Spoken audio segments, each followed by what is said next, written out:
Empezamos el curso de higiene industrial y salud ocupacional, ¿no? Este curso está organizado por Dicitur, empresa dedicada a la formación profesional en diferentes áreas como administración, marketing, logística, seguridad industrial, derecho, entre otras áreas. Dicitur tiene como finalidad con estos cursos promover la formación profesional mediante este tipo de contenido para poder contribuir al crecimiento y desarrollo profesional de cada uno de los peruanos.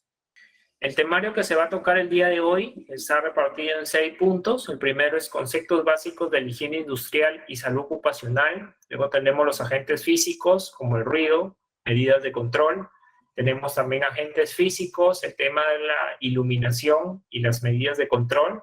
También tenemos el tema de la vibración, el tema de las temperaturas extremas, y como último punto tenemos los agentes químicos, ¿no? Que vendrían a ser los aerosoles. Esta clase va a estar a cargo del ingeniero Juan Carlos Tupanqui, ¿no? Que es ingeniero colegiado y titulado de la Universidad Nacional Agraria La Molina, con especialidad en seguridad y salud en el trabajo, gestión de riesgos laborales y calidad total y productividad. El ingeniero Juan cuenta con una maestría en seguridad y salud en el trabajo en la Universidad de Piura y una especialización en el programa avanzado en dirección de seguridad, salud y gestión de riesgos laborales en las empresas en la Universidad de SAM, y está certificado como entrenador lúdico.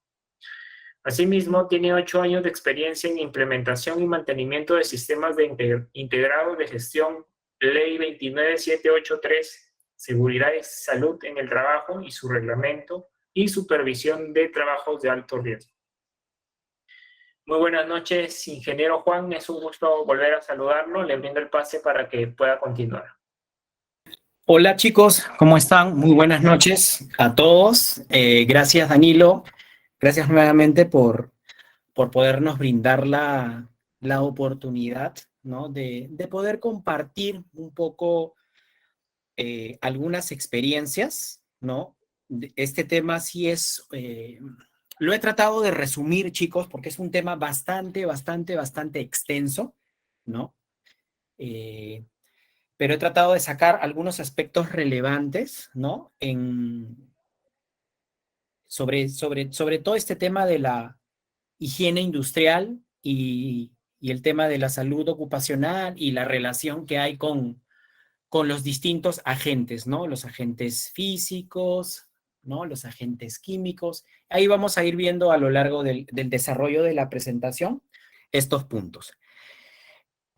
Partimos primero por 2 aspectos conceptuales, ¿no? La primera parte vamos a ver algunos aspectos muy generales relacionados con la higiene industrial. Entonces, primero partamos de la diferencia entre lo que es el trabajo y la salud y cómo es su relación, ¿no?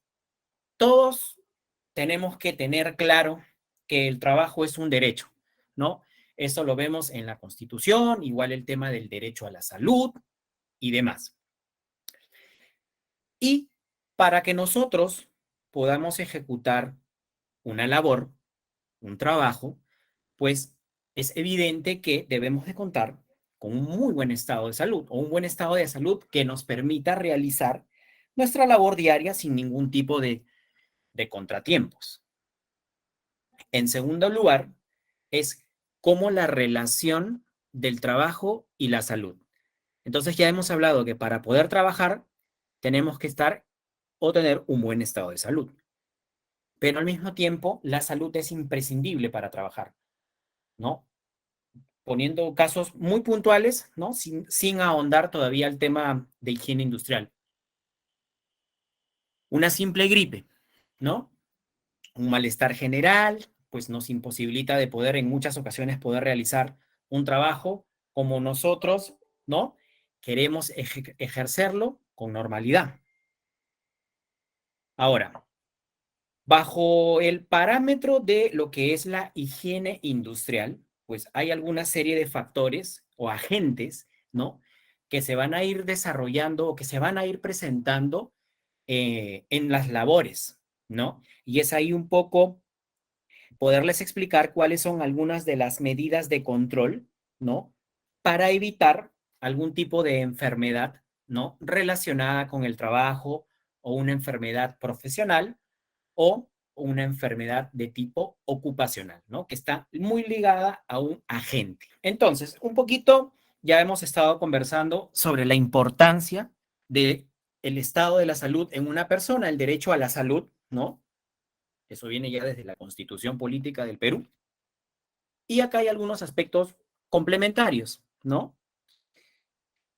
Para poder trabajar, tenemos que tener un medio ambiente de trabajo, un espacio físico, una actividad como tal, ¿no? Como definición, es un conjunto de aspectos materiales que conforman el entorno donde se realiza la tarea.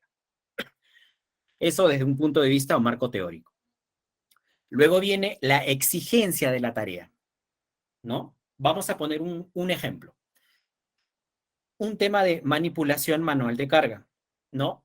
Muchas de las empresas bueno, les facilitan o les brindan herramientas mecánicas con el propósito de que tú no hagas algún tipo de postura inadecuada o hagas un sobreesfuerzo que te pueda llegar a generar una lesión con el paso de los tiempos. Entonces, aquí viene el tema de la exigencia. Todos sabemos por normativa que una persona no puede levantar más de 25 kilos en el caso de varones y 15 en el caso de las damas.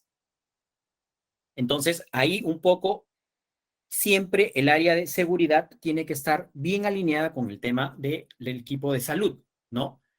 Para poder alinear, buscar metodologías, controles, con el fin de que el trabajador sepa y aprenda cuál es la postura correcta. Porque muchas veces en la realidad nos pasa que el trabajador dice, no, ingeniero, no hay problema, yo puedo levantar más de 25 kilos tranquilo. Sí, bacán, cuando somos jóvenes, pero a medida que va pasando el tiempo, obviamente los engranajes en nosotros, ¿no? Las personas, pues ya no son las mismas cuando éramos muchachos de 18 años. Entonces ahí es donde tenemos que ir un poco alineando cuáles son las posturas correctas, cuánto es la carga permitida, si sobrepasa, bueno, realizar la carga entre dos personas, ¿no? Y el tercer punto es la organización o la estructura del trabajo, ¿no? Comprende, bueno, la estructura orgánica y la forma en cómo se divide la tarea. Todos sabemos de que toda actividad pues tiene diferentes etapas, diferentes procesos, ¿no? Hay procesos mecánicos, hay procesos en el que se requiere de algún tipo de actividad física, algún tipo de movimientos repetitivos, torsión del tronco, por demás, ¿no? Entonces, un poquito para poder enmarcar esta primera parte del marco conceptual. Entonces, aquí un poquito a grandes rasgos, lo que queremos explicar es el esquema, ¿no? Sin entrar todavía de lleno a lo que es la etapa de la higiene industrial. Entonces, toda actividad tiene un peligro latente y todo peligro tiene un factor de riesgo que está asociado al trabajo. Unos pueden estar directamente ligados a condiciones subestándar o condiciones de trabajo en el entorno laboral. Y la otra parte es aquella que si no se toman los controles, los monitoreos, el seguimiento a los exámenes médicos ocupacionales, entra a tallar la otra cara de la moneda, el daño a la salud, que puede estar ligado, como les había comentado, a factores de agentes ocupacionales. Desde el punto de vista de seguridad industrial, todo el tema está relacionado con las lesiones, producto de un golpe, una contusión, un aplastamiento, ¿no? Y la higiene industrial, como les había comentado, ya está ligado a un agente físico, por ejemplo, el que todos por ahí conocemos, el ruido, ¿no? Ya luego vamos a ir viendo a lo largo del desarrollo de esa parte. Y lo que estuvimos hablando en principio, el tema de la ergonomía, ¿no? Con respecto al tema de la ergonomía, lo que hablamos en el ejemplo anterior, ¿no? ¿Cuáles son los mecanismos que uno debe de implementar dentro de la empresa, ¿no? Para poder reducir, eliminar o mitigar este tipo de factores o dolencias que podrían perpetrarse producto de una mala manipulación, una mala postura y demás. Y otro aspecto que ha dado bastante, mejor dicho, que ha resurgido, es el tema de la psicología ocupacional, todo el tema del comportamiento de la persona, ¿no? Por factores de estrés, insatisfacción. Ahí entra un poco a tallar el tema de los turnos rotativos, de las horas adicionales en el trabajo y demás, que de alguna u otra manera, pues también repercuten en el desarrollo de las personas. Ya hemos hablado un poco del marco general, qué factor está relacionado con qué campo, ¿no? De la higiene, de la ergonomía, de la salud o de la psicología. Entrando de lleno al tema de la salud ocupacional. Como definición, es una rama de la salud pública orientada al hombre en su ambiente de trabajo, ¿no? Ahí como les estaba comentando. No es lo mismo que tú vayas a realizar una labor administrativa a que vayas a realizar una labor para una jornada de 8 horas en un ambiente donde posiblemente el nivel de ruido supera los 85 decibeles, ¿no? Para una jornada de 8 horas. Pero tampoco es que tú vas a agarrar y vas a mandar a hacer a un trabajador a trabajar pues sin ningún tipo de medida o control. Para esto están los equipos de protección personal, los tapones auditivos, las orejeras. Podremos por ahí encapsular algún tema del ruido, ¿no? Para poder mitigar o eliminar un poco la fuente, ¿no? Del peligro y que con esto, con el tiempo, pues pueda llegar a generar un daño ocupacional, ¿no? Todos sabemos que el ruido, si una persona está muchos años expuesta bajo un seguimiento médico y una serie de etapas y evaluaciones, ¿no? Se puede determinar como diagnóstico el tema de la hipoacusia, ¿no? Que es una lesión traumática en todo el tema de la cavidad auditiva, ¿ok? Pero hay que recalcar que eso tiene que pasar una serie de etapas, una serie de análisis para poder confirmar, ¿no? Para poder confirmar ese diagnóstico. Y luego, para poder marcar la diferencia. El tema de la enfermedad ocupacional o todo lo que tiene que ver con la salud ocupacional es aquella que está directamente ligada a un agente. Un claro ejemplo, el ruido. ¿Qué nos puede dar? La hipoacusia. Si estamos expuestos a polvo, ¿no? Por ejemplo, las personas que trabajan en la mina, ¿no? En tajo abierto, tajo cerrado, dependiendo, o en socavones, pues están expuestos a esas pequeñas micropartículas, ¿no? Que obviamente uno dice, ah, no, pero yo le doy el respirador con el filtro tal. Claro, sí, efectivamente, pero hay micropartículas que son micras, que esas, como les digo, casi todos los respiradores pues siempre tienen un 95% de efectividad. Hay algunos que mencionan que tienen un 100% de efectividad. Pero imagínense hacer esa labor por muchos años. Por eso que una de las enfermedades ocupacionales que se da generalmente en el sector minero es la silicosis, justamente producto de la interrelación que hay con este polvo respirable, ¿no? De los distintos minerales. ¿Ok? Eso en el tema del marco de la enfermedad ocupacional. Cuando hablamos de una enfermedad profesional, es estado patológico, bueno, permanente o temporal que sobreviene al trabajador como una consecuencia directa de la clase del trabajo. Y acá un claro ejemplo es el que conversamos hace poquito, ¿no? Por ejemplo, a una persona que trabaja en un almacén, ¿no? Y que en ciertas etapas, pues tiene que levantar peso o manipular peso de manera o de forma manual, ¿no? Porque a lo largo del proceso, bueno, o de la cadena logística, de hecho, uno le puede brindar una serie de herramientas, estocas, podemos trabajar con montacarga, etcétera. Pero hay algunas actividades en las que necesariamente pues demandan un esfuerzo físico. Y si uno no aplica o toma los controles necesarios, pues puede tener una enfermedad profesional que está directamente relacionada con la actividad, ¿no? Los que trabajan en destaco o los que están ahí en las plantas manipulando o haciendo movimientos repetitivos. O un claro ejemplo, los estibadores, ¿no? Esos estibadores que a veces uno ve en el mercado cargando sacos de 50 kilos, algunos 100 kilos al hombro. Imagínate durante una jornada laboral. Y eso que existe una norma competente para este sector, ¿no? De alguna forma, con el objetivo de poder organizar y evitar este tipo de enfermedades profesionales. ¿Cuáles son algunas de las condiciones, ¿no? Que están directamente relacionadas con una enfermedad profesional? En principio es que exista un agente, ¿no? En este caso, vamos a hablar sobre un agente, la carga, ¿no? La manipulación de carga, como lo habíamos estado conversando. Que el agente esté en cantidad suficiente. Obviamente, pues que pueda generar el daño o una lesión, pero tiene que quedar claro que este daño o lesión, pues tiene que pasar por una etapa de análisis, poder comparar con algunos patrones, ¿no? Para poder tener un diagnóstico mucho más certero, ¿no? De que esta enfermedad pues está directamente relacionada con el trabajo. Y luego de ahí, bueno, hay otra serie de factores, pues, ¿no? El tema del tiempo de la exposición, el tema del contacto, la absorción por ahí con algún tipo de químico o mineral o lo que fuese. Y otros factores importantes, pues la edad, el sexo, la raza y el tipo de metabolismo, ¿no? El metabolismo en los seres humanos, pues, son muy diferentes en cada uno, ¿no? De ellos.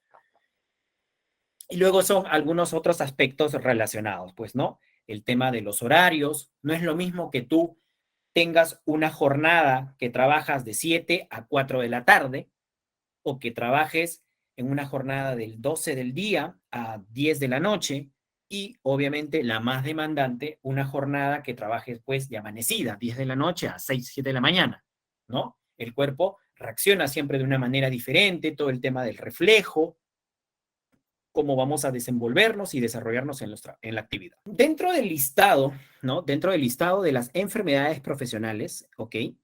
Vamos acá a hacer una clasificación, como lo había mencionado Danilo al principio, como parte de los temas que vamos a conversar, ¿no? De acuerdo a la RM480 del 2008 del MINSA, hace una clasificación como la podemos observar acá, ¿no? Que bueno, el grupo 1 es la enfermedad profesional causada por agentes químicos, ¿no?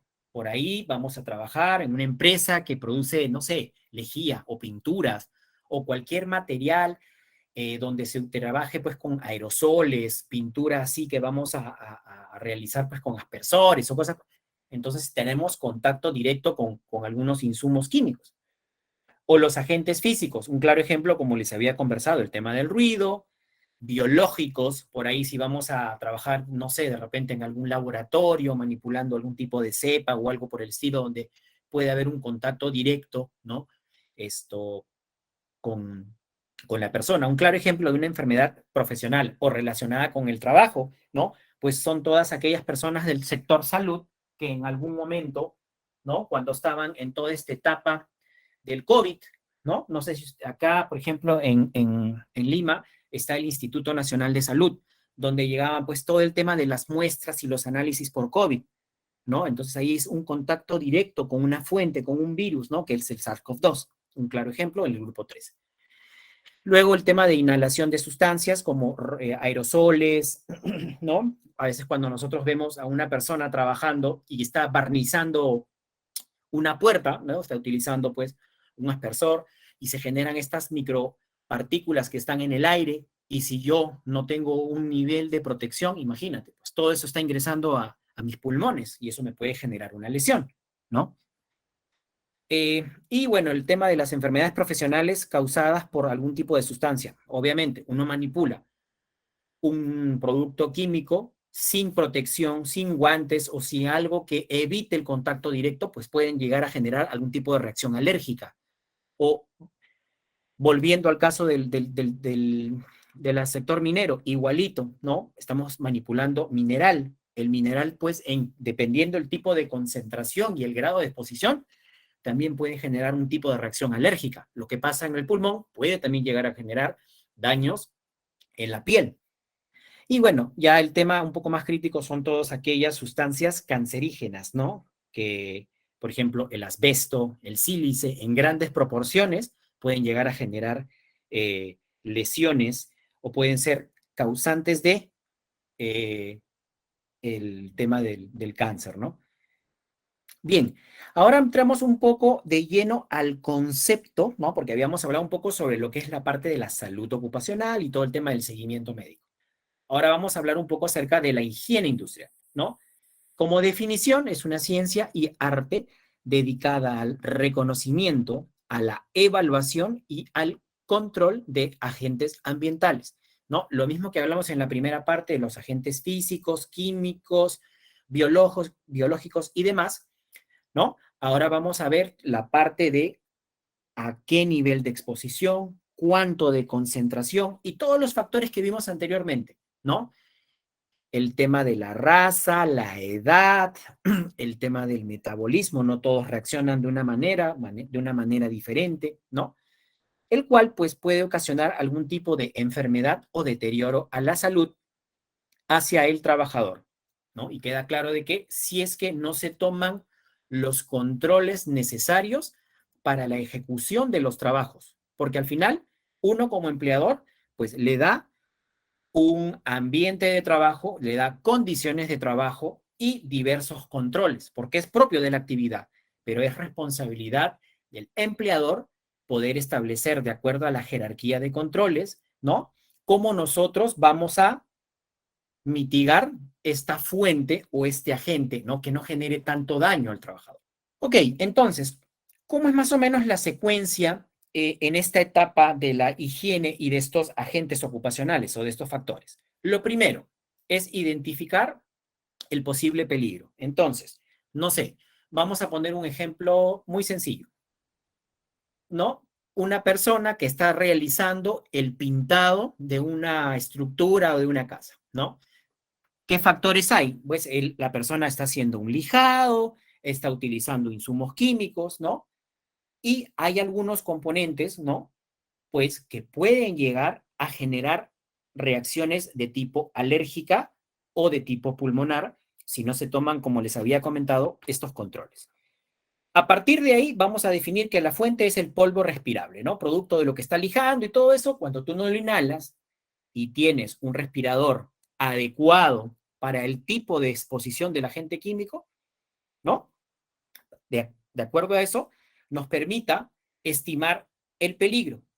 ¿Cuánto daño a la salud le puede causar a esa persona que realiza el trabajo de pintado y que al momento de que está puliendo, esa partícula, ese polvo respirable pueda ingresar a sus pulmones o pueda entrar en contacto, dependiendo el grado de concentración, ver el tema de la ventilación en el ambiente, ¿no? Y le pueda llegar a generar un daño a la salud. Y a partir de ahí, cuando nosotros hablamos de evaluación, ahí nosotros tenemos que comparar a través de patrones, ¿no? Para poder nosotros más adelante poder y tener una mejor estimación de los valores que salieron en la parte práctica con los parámetros ya previamente establecidos, pues que han tenido una serie de estudios y que producto de eso sale un diagnóstico, ¿no? De enfermedad profesional o una enfermedad relacionada con el trabajo. Luego de que haces esta estimación y este cuadro comparativo, viene la última parte. ¿Qué medidas de control nosotros vamos a utilizar o vamos a implementar para que esa persona que estaba haciendo esta actividad de pulido en pared no tenga, digamos, tanta afectación al momento de que esté dentro de ese ambiente o pueda haber un ingreso o una inhalación de ese insumo o le pueda llegar a generar algún tipo de reacción alérgica en la piel? Y una vez que se establecen los mecanismos, no sé, de repente el sistema de ventilación, el contacto, digamos, el nivel de protección, de repente por ahí tener aspersores, ¿no? ¿Cuántos mecanismos que uno puede implementar? Y a partir de ahí es con los controles ya implementados, ¿no? Poder hacer una revisión y un monitoreo, ¿no? ¿Cómo lo hacemos? Con estos monitoreos que en todas las empresas realizamos, el monitoreo de agentes, ¿no? Que a través de patrones, a través de pruebas y algunos equipos, se establecen cuáles son los rangos óptimos o si es que se presenta algún tipo de desviación, ¿no?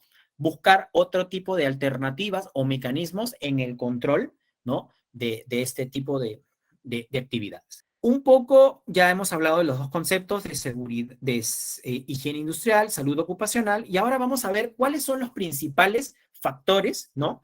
Que afectan a la salud, ¿no? Entonces, he tratado de mencionar los principales, ¿no? Dentro de ellos está el tema del ruido, ¿no? Lo que había explicado hace un ratito. El tema del ruido el tema de la vibración. Ahora vamos a ir viendo algunos de ellos, no porque no todos podemos porque no nos va a dar el tiempo.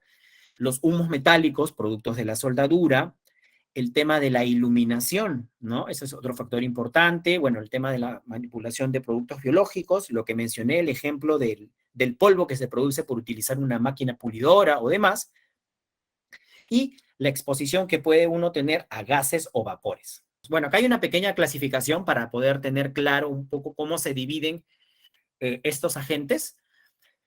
Dentro de lo que son los agentes físicos, bueno, vamos a ver lo que es el ruido, la vibración, la iluminación y las temperaturas extremas. El tema de la radiación ionizante, bueno, no vamos a hablarlo mucho al detalle esta parte, vamos a considerar estos 4 primeros puntos que son los más comunes dentro de una organización.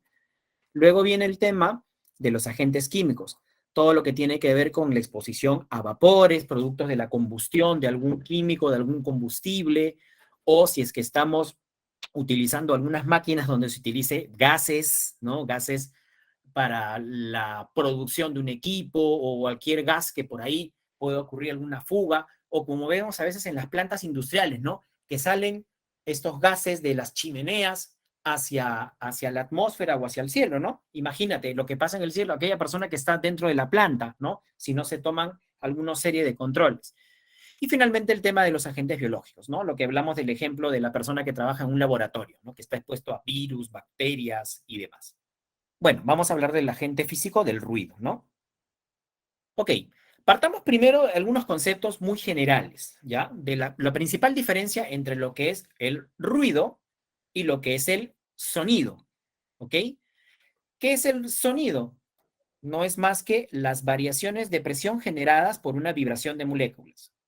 Eso traducido al chino, o del chino al español, es toda onda, ¿no? Cuando yo, en el caso que estoy hablando, genero un ruido, genero una onda, ¿no? Que se transmite a lo largo del espacio físico y ustedes me pueden escuchar, ¿no?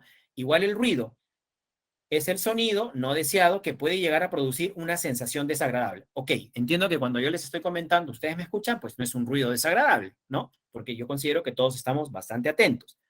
Pero ¿qué pasa? Como les mencioné, que estemos en un concierto, ¿no? Al lado de los parlantes. Cuando nosotros vamos a nuestras casas luego de haber estado ahí, pues vamos a sentir una pequeña lesión, ¿no? Un pequeño zumbido que hay en nuestro oído. Y así, pues prevalece un poco a lo largo del tiempo y luego ya poco a poco, de manera progresiva, va pasando.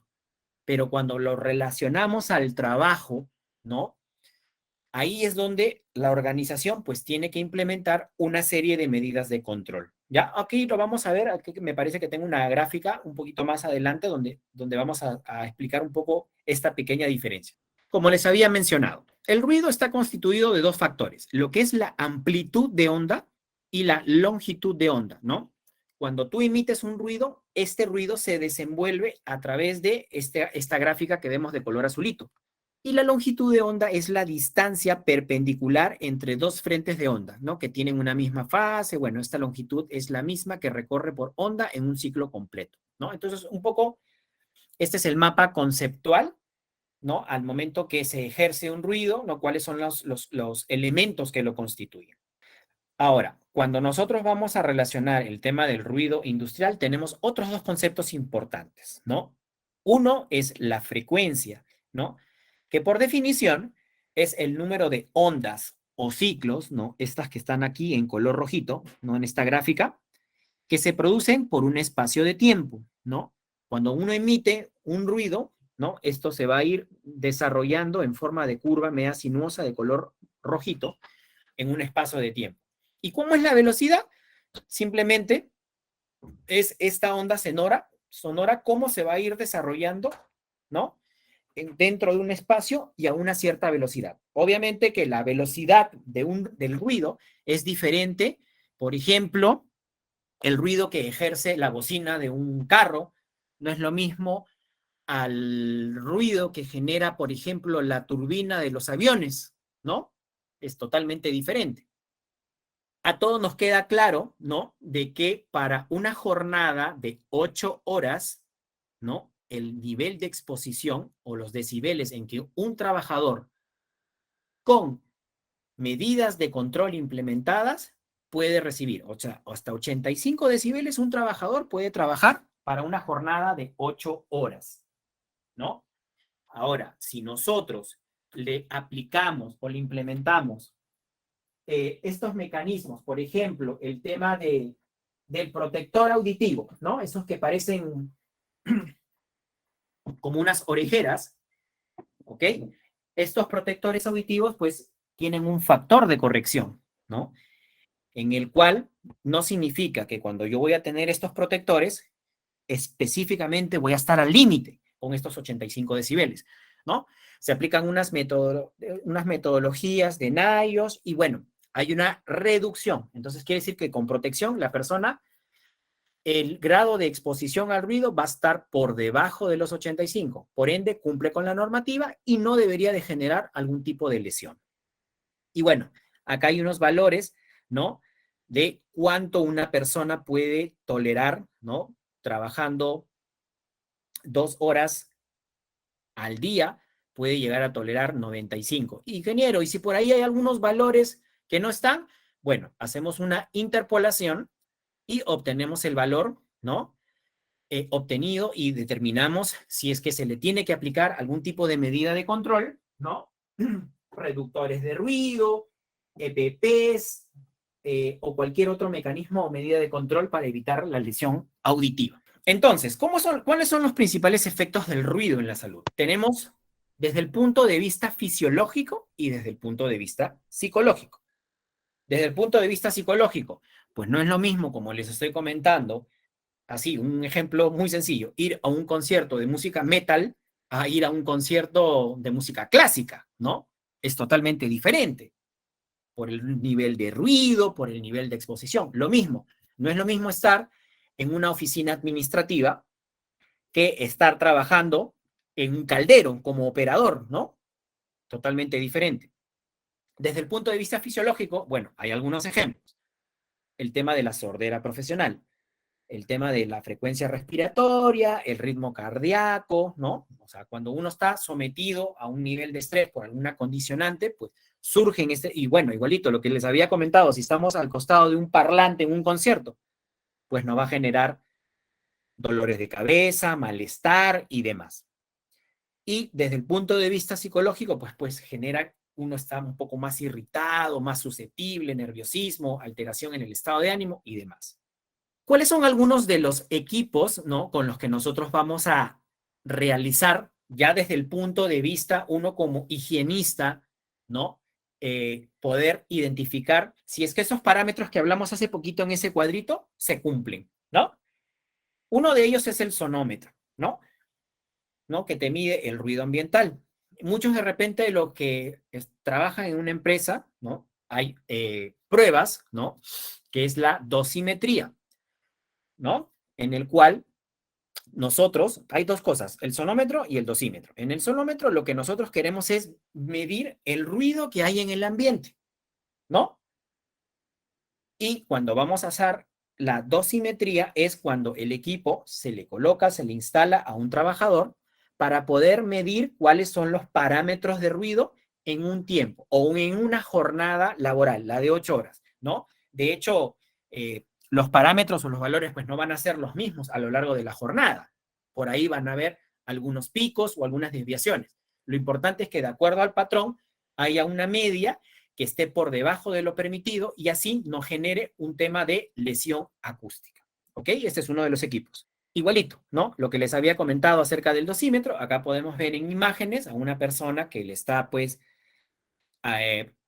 se le está exponiendo a bueno, se le está colocando este equipo, ¿no? Y acá podemos ver que te va a ir marcando una serie de valores, ¿no? La dosimetría como definición del ruido debe usarse cuando se desee averiguar la exposición directa al ruido en un intervalo de tiempo, ¿no? Y ahí poder, con estos patrones que les comenté, ¿no? Poder identificar si es que hay algún tipo de desviación y si es que se da, ver qué mecanismos o medidas de control debemos de implementar para evitar este tema de lesión. Una de las principales medidas de control, ¿no?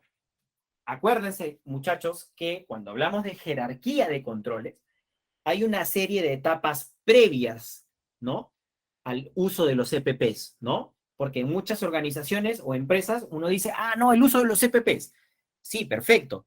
Pero el hecho de que tú tengas el EPP, pues no vas a ser uno de los Avengers o vas a, pucha, sentirte invencible. No, hay unos controles previos que tú tienes que implementar. Reductores de ruido, encapsuladores de motores, por mencionar algunos ejemplos. La implementación de, o el revestimiento con espuma o algo por el estilo. Y ya después se le capacita al personal sobre el uso del equipo, el funcionamiento, y al último, la última medida de control es una de estas que estoy mencionando, el uso del protector auditivo, ¿no?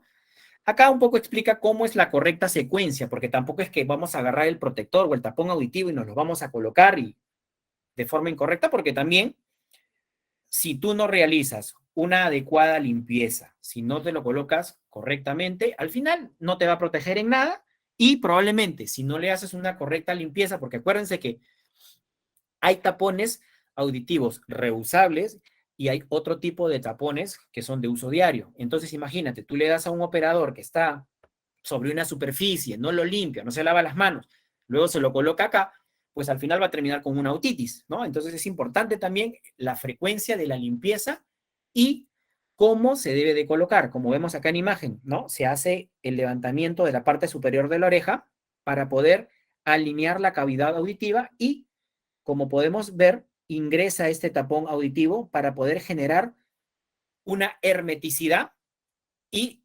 digamos, al momento, la sensación que uno tiene, pues obviamente va a haber un nivel de protección. Ahora, mucho mejor es cuando usas las orejeras, como lo vamos a ver a continuación. Siguiente, por favor, Danilo. ¿No? El tema de las orejeras. Acá, si nos damos cuenta, ¿no? Es locativo, te produce solamente, o sea, cuando ingresaba el tapón, vimos que esto ingresa directamente sobre la cavidad auditiva. Pero el uso de las orejeras, como nos damos cuenta acá, va a encofrar, ¿no? Toda la cavidad de la oreja, ¿no? Y por eso que lo recomendable, ¿no? En aquellos ambientes de trabajo es mejor utilizar este tipo de protección, ¿no? Tipo orejera, porque hay un factor de corrección, como les había comentado, y hace que el trabajador esté menos expuesto al factor de ruido, ¿ok? Siguiente, por favor. Ok, ya para, antes de entrar al tema de iluminación, es un claro ejemplo, muchachos, que esto también tenemos que tenerlo presente. Cuando nosotros vamos a implementar o vamos a adquirir elementos de protección, es un claro ejemplo y es bastante importante que contemos con EPPs certificados, que cuenten con fichas técnicas, ¿no? Para poder garantizar la seguridad de los trabajadores. A veces uno, o en algunas organizaciones, por querer ahorrar dentro de lo que es el tema del presupuesto, eh, compran o adquieren EPPs de dudosa procedencia y en vez de proteger, le generan una falsa protección y al final, pues terminan viéndose afectados. ¿Listo? Siguiente es el otro agente físico que vamos a conversar, es el de iluminación. Entonces, definiciones, vamos a pasarlas muy rápido. Como definición, bueno, la intensidad luminosa, ¿no? Como podemos ver acá, se conoce como la intensidad al flujo luminoso emitido por una unidad. Un claro ejemplo, el foco, ¿no? Cuando uno enciende la luz, ¿no? Esta onda o esta luz se va a ir disparando en diferentes ambientes, como vemos ahí, y va a generar, pues, que digamos que en un cuarto, en una oficina, en un taller, se encuentre iluminada. Bueno, como definición, su símbolo I, la unidad, las candel. El flujo luminoso nos da una idea de la cantidad de luz que emite una fuente de luz, ¿no? No es, ya puede ser un foco convencional, los focos ahorradores, ¿no? O diferentes, o los generadores, ¿no? Que de repente, o las pantallas luminosas, ¿no? Para poder garantizar una mayor efectividad dentro de un ambiente de trabajo. ¿Por qué? Porque no es lo mismo que yo esté en una oficina administrativa, ¿sí? A que tenga que hacer un trabajo minucioso dentro de un taller, una labor mecánica o la manipulación de piezas, ¿no? Necesito un mayor grado de luz para poder realizar o ejercer mi labor con normalidad y no forzar a la vista, ¿no? Y que por ahí pueda llegar a generar daños, ¿no? A los ojos. Siguiente, por favor. Bueno, Y el tema de la iluminancia, ¿no? Habíamos visto el primer concepto, es aquí algo muy sencillo, una linterna, ¿no? Vamos a alumbrar. Cuando nosotros iluminamos en un ambiente cercano, ¿no? Vemos que la onda es mucho menor, ¿no? O el ángulo o el espectro que va a generar la luz. A diferencia cuando hacemos una iluminación en un ambiente o donde estamos más distanciados, ¿no? El ángulo donde estas ondas de luz se van a ver reflejadas, ¿no? Vemos que tiene una mayor amplitud. Bueno, y ahí hay algunos conceptos, ¿no? El símbolo y cuáles son las unidades. Muchos de repente habrán escuchado de los famosos grados lux, ¿no? Eso lo vamos a ver ahorita un ratito más. Siguiente, por favor. Bueno, antes de lo que es el otro concepto, cuando nosotros hablamos de la iluminancia es lo que la luz refleja sobre un plano. La luminancia viene a ser la intensidad luminosa por unidad de superficie, ¿no? Como podemos ver, cuando la luz refleja sobre un plano y este ejerce un efecto rebote, una fuerza, ¿no? ¿Cómo es la percepción hacia el ojo humano? ¿Ok? Y bueno, ahí hay los otros conceptos, la magnitud que mide la claridad o el brillo con que la persona ve un objeto iluminado. Un ambiente oscuro donde hay un pequeño foquito, pues la percepción que tiene uno es una fuente muy baja. Y no es lo mismo que estemos en un ambiente donde hay reflectores, ¿no? Hay una percepción de esta luminancia mucho más marcada, ¿no? Ok. De igual forma, ¿no? Como habíamos hablado sobre los parámetros del ruido, ¿no? Donde hacíamos una clasificación de cuál es el valor recomendado o el grado de exposición para una jornada de 8 horas, que decíamos que era de 85 decibeles. De la misma forma, ¿no? Acá tenemos, de acuerdo a la RM375, igual una clasificación, ¿no? De la medición de los grados lux, ¿no? En ambientes abiertos, 20 lux, ¿no? En áreas de tránsito 50, donde hay ambientes donde se requiere algún tipo de inspección, ¿no? 200, en áreas de empaque o de ensamble, aulas o oficinas administrativas, lo recomendable son 300 grados lux. En talleres de alta precisión, salas de cómputo o laboratorios 500, ¿no? En algunos acabados finos o laboratorios de control de calidad 750 y así sucesivamente. ¿Ok? Esto es un poco a grandes rasgos cómo es la clasificación de estos grados lux, ¿no? Ahora vamos a ver un poco para que conozcan el equipo, cómo se mide. Bueno, este es el luxómetro, ¿no? ¿Cómo lo medimos? ¿No? Aquí estas un poco algunas de las especificaciones. Simplemente, bueno, cuando hacemos el encendido del equipo, lo ponemos paralelo al eje donde la luz está irradiando y a través de este émbolo que vemos aquí de color negrito, ¿no? En forma de walkie-talkie, va a ir midiéndote, ¿no? En el equipo y de acuerdo a eso se va a establecer el valor referencial de los grados lux. Y va a depender mucho, de acuerdo a la clasificación anterior, si es que estamos o no dentro del rango. Si es que es una oficina, habíamos hablado que era 200. Si son temas ya de talleres, 300. Ya laboratorios, 500 y sucesivamente. O en ambientes abiertos, habíamos dicho 20 o 50, ¿no? Dependiendo. Porque eso de alguna forma, pues va a terminar también impactando en las distintas operaciones y labores dentro de una empresa. Bueno, ¿cuál es el procedimiento para realizar el tema de la medición? ¿No? Primero, identificar la tarea, como hemos a lo largo del desarrollo de la presentación, lo que nosotros tenemos que determinar, cuál es la secuencia o la actividad que va a realizar. Vamos a ponernos en un escenario de una persona que realiza un trabajo en un laboratorio, ¿no? Habíamos hablado que para trabajar en un laboratorio tenemos que tener un grado de lux de 500, ¿no? Luego, la representatividad de la medición. ¿Cuántos valores referenciales nosotros vamos a sacar para tener un estándar o un valor favorable para la actividad? Luego, la medición a la altura del plano, ¿no? Desde el punto donde está la fuente de iluminación con respecto al plano, como podemos ver en la imagen. ¿Y cuál es el campo visual que tiene el trabajador para poder ejercer su labor? Bueno, de ahí un aspecto práctico, seleccionar puntos representativos en este plano para poder identificar si es que estos valores coinciden o no coinciden. Y bueno, ya viene el tema del sensor, ¿no? El sensor, como habíamos visto en la imagen del equipo, ¿no? Ya es donde te va a ir determinando algunos valores. Y en el caso el plano sea vertical, ¿no? Por ahí no solamente es de techo, puede ser estas luminarias o estos reflectores que están en pared, igualito, ¿no? Tenemos que ponernos siempre, en caso de un plano vertical, deberá colocarlo siguiendo siempre el ángulo del plano, ¿no? Hacia dónde ejerce o emite esta onda luminosa. Bueno, ¿cómo es el procedimiento de medición? Acá hay algunos ejemplos, ¿no? En ambientes administrativos, como podemos apreciar, o en ambientes donde realizamos trabajos o labores con equipos de cómputo, o en ambientes administrativos, ¿no? Cómo debe de ser el posicionamiento, ¿no? O la forma correcta para poder realizar el tema de la medición, ¿no? De acuerdo al puesto de trabajo, igualito, ¿no? Aquí, una persona que realiza una labor frente a una pantalla, igualito, tiene que cumplir una serie de parámetros, una serie de valores, ¿ya? Ya hemos hablado un poco de dos de los principales agentes físicos, ¿no? Todo el tema que tiene que ver con el ruido. Y en segundo lugar, todo lo que tiene que ver con el factor o el grado de iluminación, ¿no? El tercero tiene que estar directamente relacionado con la vibración, ¿ya? Ahora, ¿cómo nosotros estamos expuestos a distintos factores por vibración? Ahorita lo vamos a ver.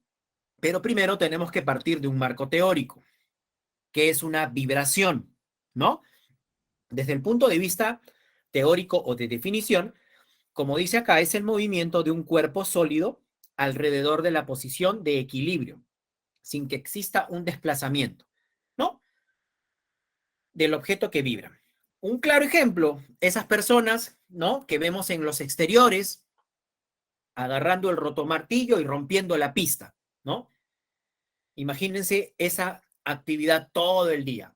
O aquellas personas que están sobre un equipo, sobre un montacarga, sobre un tambor giratorio o cualquier elemento de vibración, ¿no? Eh, por ejemplo, no sé, tambores rotatorios o estas plataformas para poder hacer mezclas y demás, donde la persona, ¿no? Propiamente está sobre un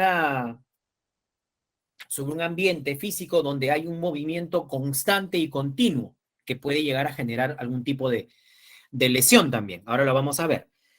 Bueno, las vibraciones se caracterizan por la frecuencia y el grado de intensidad, ¿no? Y bueno, las están comprendidas entre 1 a 1500 Hz. La intensidad de la vibración, ya cuando hacemos el análisis desde el punto de vista de monitoreo, ¿no?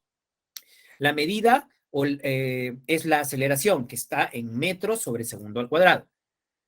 Habitualmente se utiliza el valor eficaz de la aceleración como una magnitud característica de la intensidad de la vibración. ¿Ok? Ahora vamos a ver un poquito con más detalle esta parte. Aquí vamos a ver dos claros ejemplos sobre el tema de la vibración. En un primer escenario está la vibración mano-brazo, ¿no? Un claro ejemplo es cuando utilizamos herramientas manuales, martillos, utilizamos perforadoras, utilizamos pulidoras, ¿no? Y demás. Entonces podemos ver que acá en la primera imagen, en la imagen superior, pues vemos que hay una fuerza que está constantemente en movimiento, ¿no? Imagínense, bajo una jornada, un tiempo de exposición, pues puede llegar a generar también un grado de lesión. Y la vibración de cuerpo entero, ¿no? Como vemos aquí, estas máquinas, ¿no? En las cuales están compactando constantemente una superficie, ¿no? Este tipo de vibración ya no es tan localizada como el uso de una herramienta. Ya acá es donde ocurre un grado de afectación a cuerpo entero, ya sea sentado, ¿no? Sobre el equipo o sobre una plataforma de tipo vibratoria.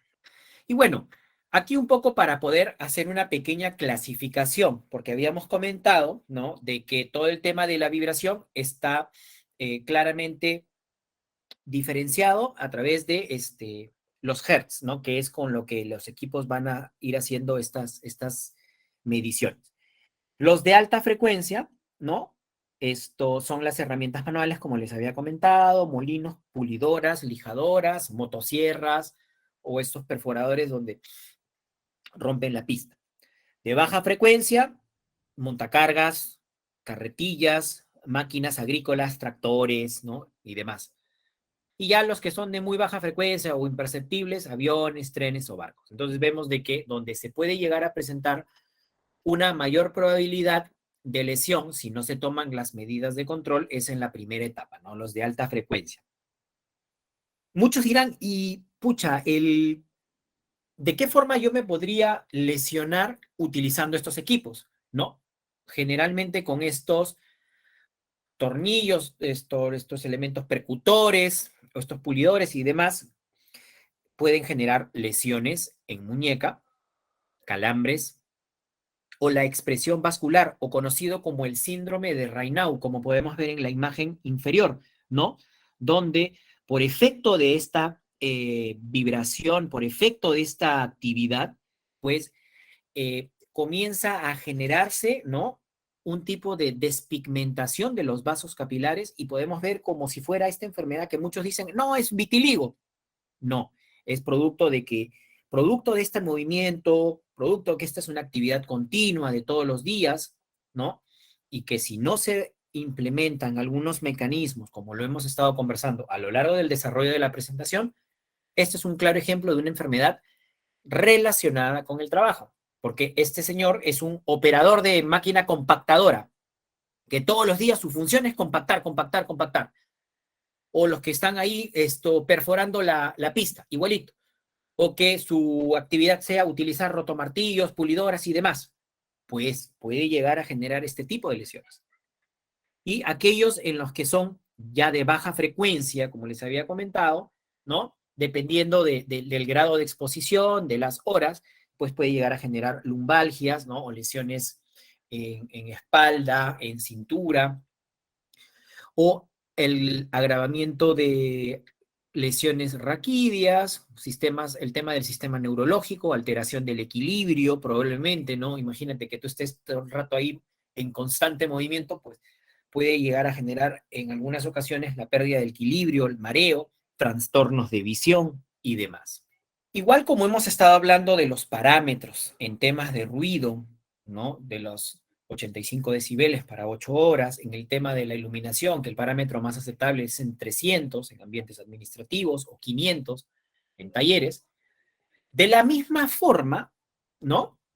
Es como nosotros vamos a considerar que existen algunos parámetros para el tema de la vibración. De acuerdo a la RM375, ¿no? Habíamos hablado dos tipos de medición, mano-brazo y lo otro es cuerpo entero, cuando estamos sobre un equipo. Mano-brazo es cuando utilizamos una herramienta manual y esta genera un movimiento, ya sea rotacional, ¿no? O un movimiento de arriba a abajo o que genere pues una vibración constante. Estos son los valores o los parámetros permitidos, ¿no? Valor que da un lugar a una acción, ¿no? O que requiere de la implementación de una medida de control. Y el valor límite en el que el equipo, ¿no? Ahora vamos a ver el equipo que se debe de instalar para poder determinar estos valores o estos parámetros que ya han sido identificados, bueno, que han tenido una serie de estudios, ¿no? En el cual no te podría llegar a generar algún tipo de daño, como lo hemos visto en las imágenes anteriores del síndrome de Raynaud, o algún tipo de trastorno de visión o problemas musculoesqueléticos. Y en el caso de las vibraciones transmitidas por cuerpo entero, ¿no? Vemos que para poder tomar una acción, cuando hablamos de acción es comenzar a implementar el control. Y cuando es el valor límite es aquel que no debe de sobrepasar porque puede llegar a generar, ¿no? Un grado de lesión en el trabajador. ¿Correcto? Bien, estos son algunos de los equipos, ¿no? Que normalmente debemos de utilizar, ¿no? Para poder realizar este tipo de mediciones, ¿no? Habíamos hablado de aquellas personas que están expuestas o están sometidas a una plataforma vibratoria o las personas que están muchas horas en la conducción de camiones, ¿no?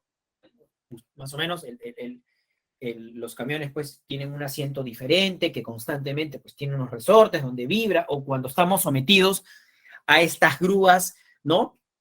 En los sectores construcción, ¿no? Tienen un grado de vibración, o cuando estamos sobre algún tipo de plataforma, ¿no? El equipo a utilizar es el acelerómetro. Este acelerómetro lo que va a hacer es poder medir el valor, como habíamos hablado, ya sea el valor límite o el umbral, ¿no? ¿Cuál es el mínimo valor en que se debe de implementar controles que mitiguen, ¿no? La propagación de este tipo de enfermedades. Bueno, de ahí tenemos un equipo también que mide la exposición mano-brazo cuando hacemos uso de estos equipos que generan vibración o generan un movimiento constante, ¿no? Al trabajador.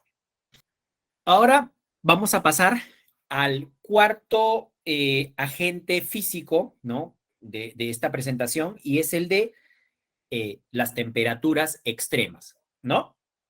Antes de entrar de lleno, es así, un claro ejemplo. Y yo siempre lo trato de poner con ejemplos. Cuando nosotros nos vamos de repente a la playa, ¿no? A cierta hora del día, ¿no? Los rayos del sol van a incidir sobre la persona, y si por algo de motivos no tenemos una sombrilla, un toldo o algún nivel de protección, vamos a comenzar pues con la sudoración. Si por algo de motivos no estamos constantemente hidratados, nos podemos sentir sensaciones de mareo, ¿no? Y cuando nosotros lo relacionamos con el trabajo, imagínate a un obrero, ¿no? Haciendo una actividad de encofrado en ambientes donde pues la temperatura o el calor es fuerte. No sé, por ahí, al menos aquí en Lima, tenemos La Molina, tenemos Santa Anita, o ambientes donde pues en condiciones de verano pues el calor a veces es muy, muy extremo. ¿Y qué puede llegar a generar estos golpes de calor?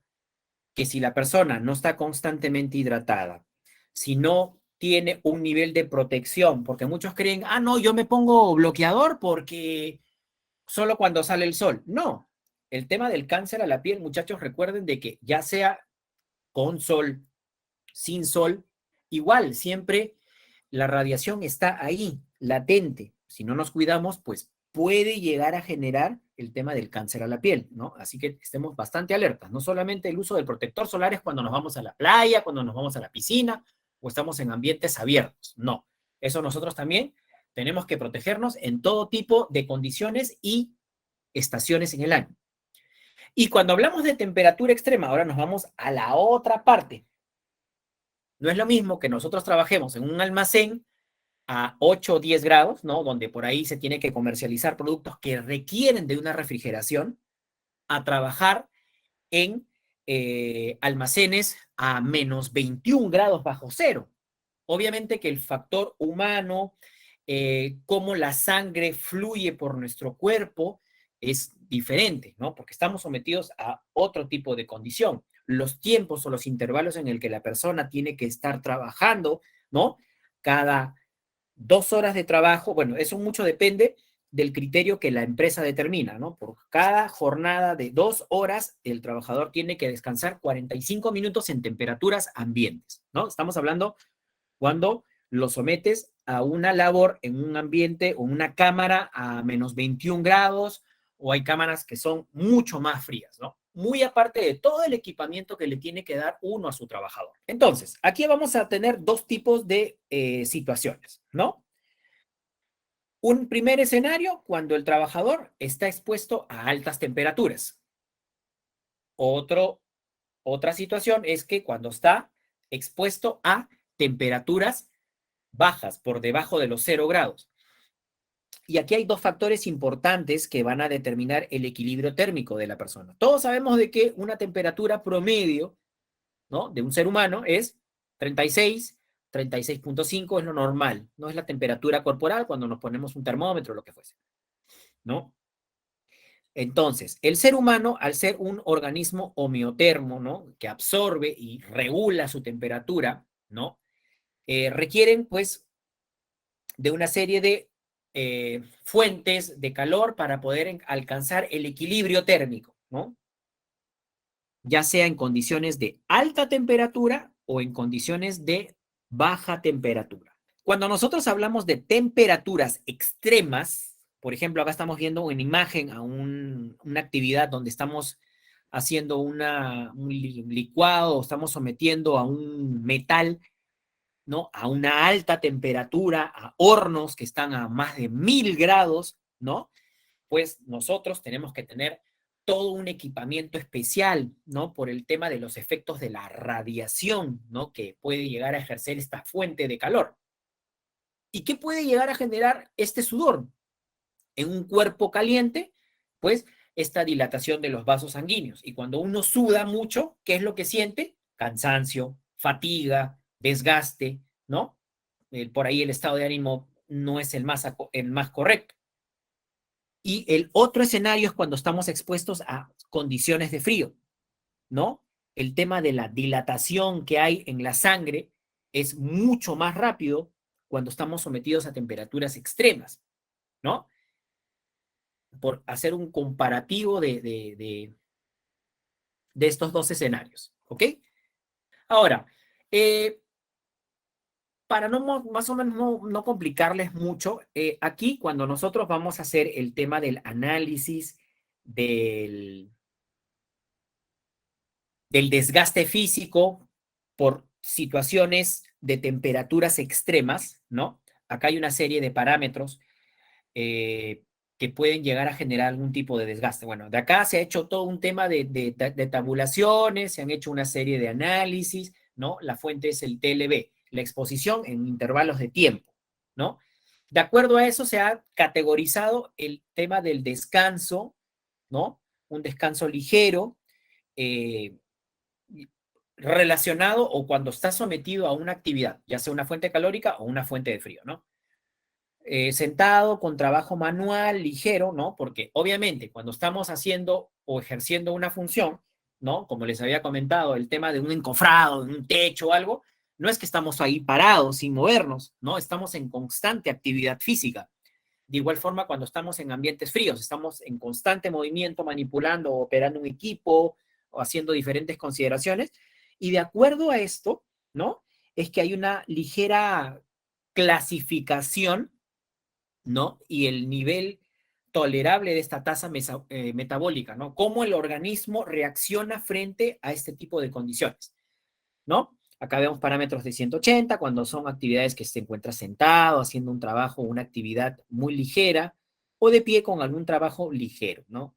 Ya cuando hablamos de condiciones un poquito más extremas, por ejemplo, trabajos intensos de brazo, tronco, cargando, realizando, acá generalmente es en actividades, en obras civiles, en construcción y demás.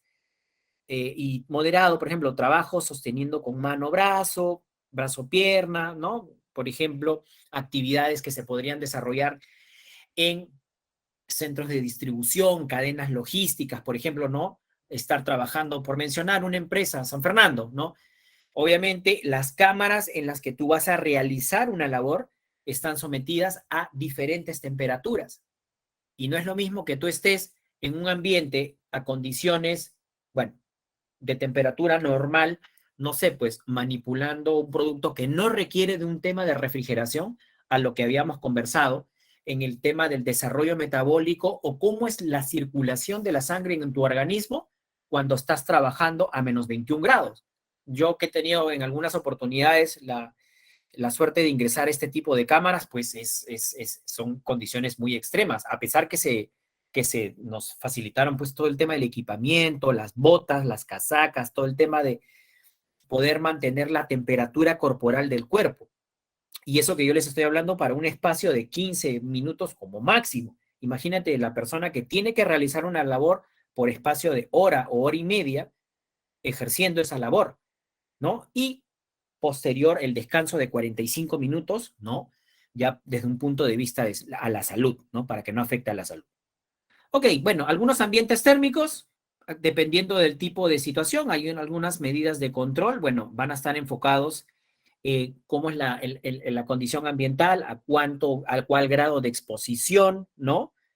El valor de la humedad, la velocidad del aire, el funcionamiento de los extractores, como les había comentado en el ejemplo anterior, ¿no? Cuando estamos trabajando cerca a hornos, puede ser hornos de panadería, hornos industriales, de cocción o de alta temperatura, que hay que realizar algún tipo de fundición, metales, ¿no? Y estamos expuestos, pues, la carga metabólica, el desgaste físico es muy, muy, muy grande, ¿no? Y eso puede generar daños a la salud. Ahora, cuando nosotros hablamos de calor, tiene que quedar claro que existen tres tipos de transferencia de calor. Calor por conducción, que es la transferencia de calor entre sólidos, líquidos o que están en contacto entre sí. El calor por convección, que es la transferencia a través de la masa de aire o líquidos. Y ahorita lo vamos a ver con ejemplos. Y finalmente la radiación, que es la transferencia de calor a través de una energía radiante. Un claro ejemplo, como para que podamos entender este tres tipos de conceptos. Cuando hablamos de radiación, ¿no?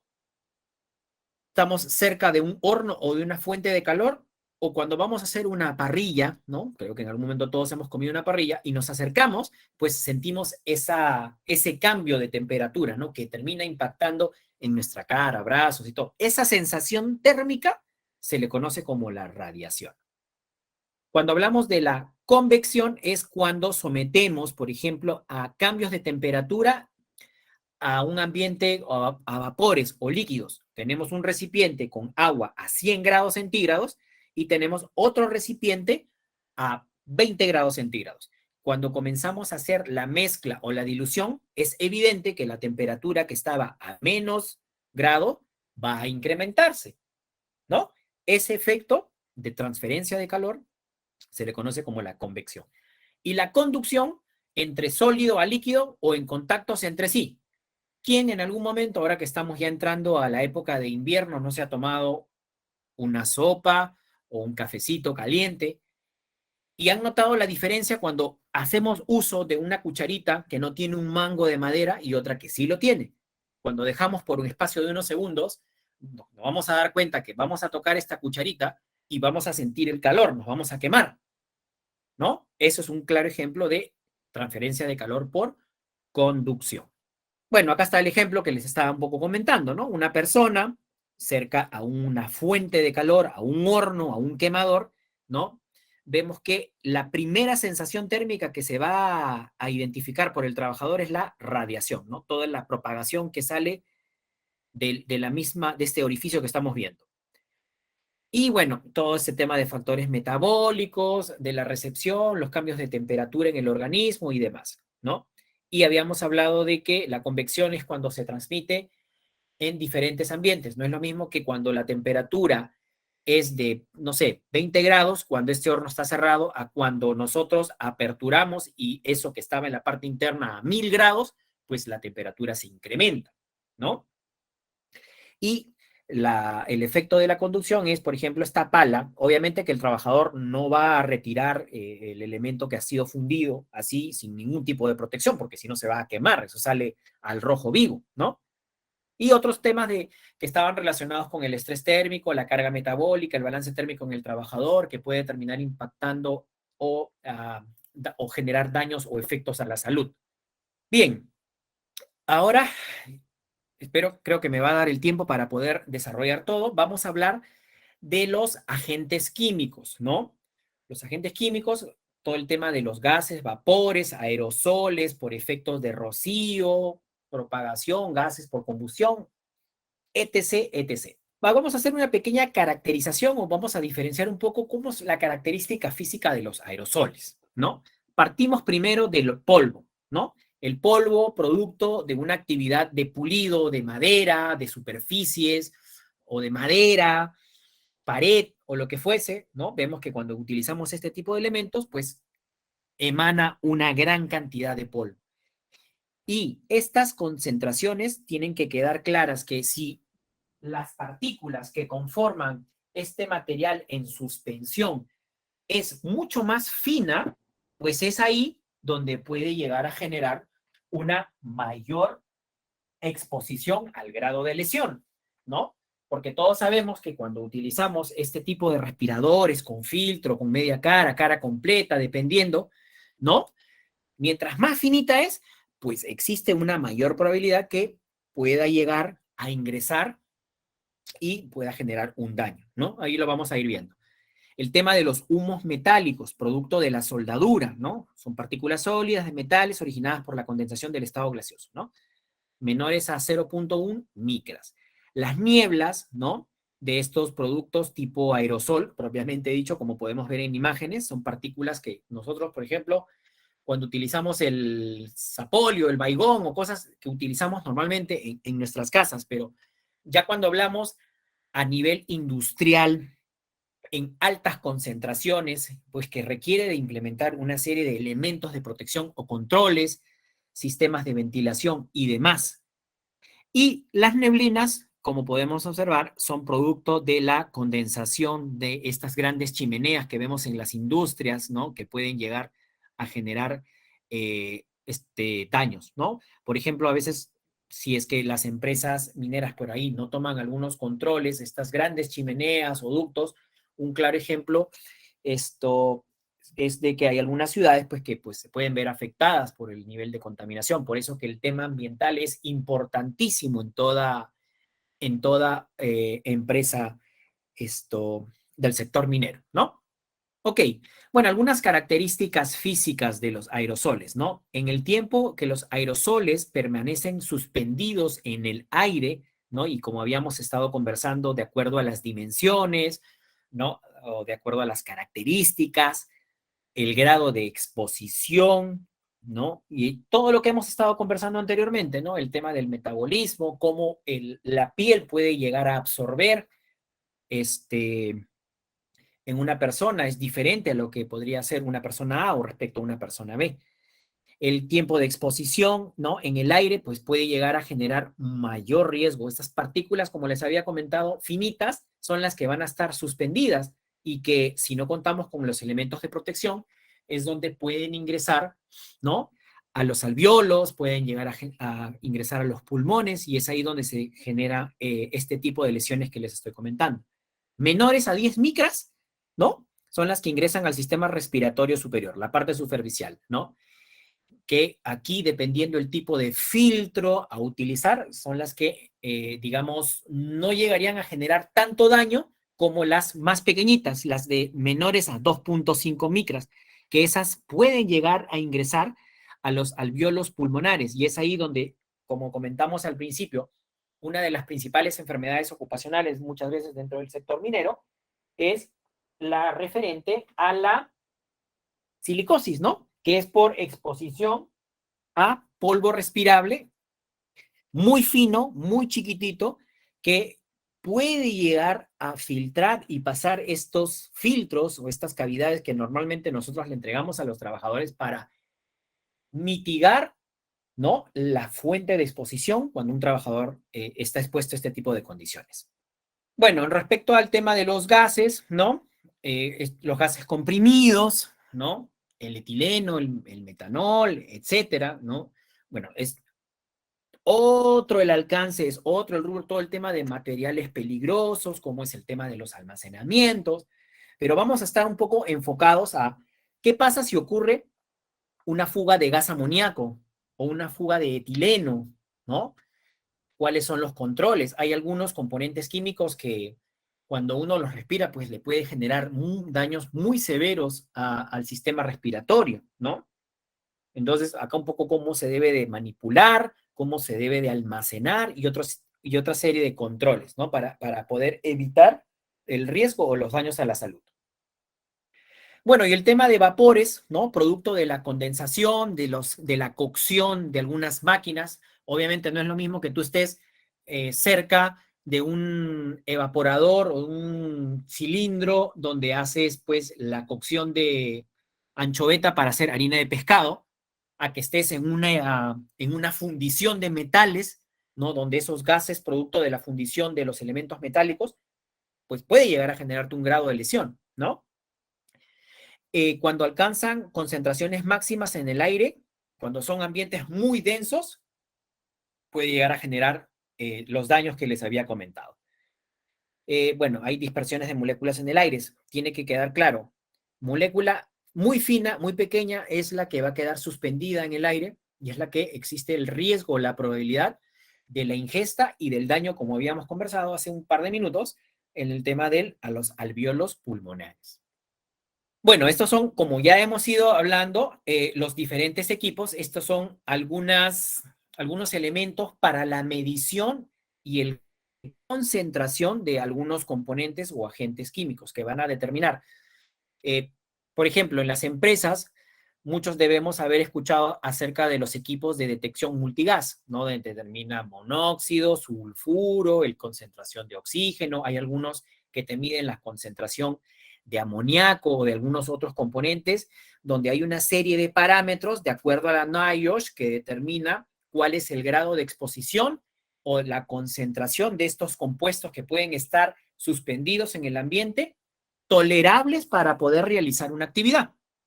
Ya si es que ocurre, como les digo, en los diferentes eventos, hay desviaciones. Ok, ¿qué controles son los que debemos nosotros implementar? Bueno, este es un ejemplito de una bomba de flujo continuo donde a través de estas canales va ingresando los valores o los gases suspendidos y te va a determinar unos parámetros, unos valores que tenemos que nosotros compararlos con el patrón y determinar si es que existe o no existe un tipo de desviación. Algunos métodos de control, ¿no? Como podemos ver, hay algunos sistemas de ventilación localizada, ¿no? Donde se implementan una serie de elementos como extractores, ¿no? O que están condicionantes. Por ejemplo, cuando vamos a realizar trabajos de soldadura, hay algunos equipos donde nosotros pues tenemos estos extractores que están focalizados. Al momento que sale el humo, automáticamente absorbe estos humos metálicos, ¿no? Y al trabajador que está realizando una actividad de soldadura con el equipo y con todas las herramientas y mecanismos de control, pues no se va a ver, no va a generar tanto daño, ¿no? Acá vamos a ver algunas imágenes de algunos métodos de control, ¿no? ¿Ves? Acá está el claro ejemplo que les estaba comentando, ¿no? Este tipo de tubería flexible, localizada, ¿no? Que, bueno, como vemos acá en imagen, el trabajador que está realizando esta actividad de soldadura, ¿no? Estos gases o estos humos metálicos automáticamente son succionados y van a través de este conducto y, bueno, salen al exterior, ¿no? Y no le va a generar daño al trabajador. Lo de acá son más que nada algunos ejemplos o métodos de control, ¿no? Por ejemplo, imagínense una cabina para realizar el tema del pintado, ¿no? Lo que queremos es evitar, pues, que estas partículas, producto de la pintura, ¿no? Se propaguen en el ambiente y, pues, puedan llegar a generarle, ¿no? Daño al trabajador. Entonces, cabinas totalmente hermetizadas para evitar la propagación. Igualito, estos mecanismos, como habíamos hablado de neblina, ¿no? O por aspersión, que estamos utilizando estos aspersores, ¿no? Tenemos estos extractores que están directamente conectados a esta fuente de peligro, ¿no? Acá tenemos una pequeña compresora donde hacemos el pintado. Automáticamente, ese rocío que se genera, automáticamente, con este extractor, evita la propagación, el contacto directo, ¿no? Y finalmente, bueno, el elemento de protección, el tipo de protección o EPP para proteger propiamente al trabajador, ¿no? Como les había comentado. El último de la jerarquía de controles siempre es el EPP. Hay algunos controles de ingeniería que debemos de implementar o eliminar las fuentes de peligro o de la exposición a estos agentes químicos, ¿no? Que le generan algún tipo de lesión al trabajador. Bueno, otro ejemplo, ¿no? Trabajadores que están manipulando sustancias químicas, ¿no?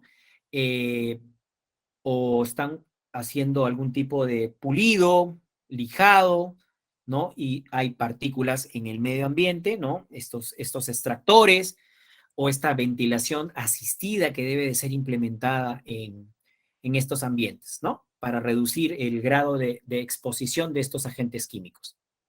Bueno, y muchos se preguntarán, oye, ¿cuál es la correcta aplicación, ¿no? De este tema de los respiradores, porque no solamente es que yo al trabajador, oye, toma acá tu respirador, ponte tu filtro, y al trabajador no se le explica si es que el tipo de filtro es el acorde al agente químico con el que se va a trabajar, ¿no? Todo ese tipo de cosas se les tiene que notificar a los trabajadores. Y con y previamente todas las implementaciones o los métodos de control que hemos estado viendo en las imágenes anteriores.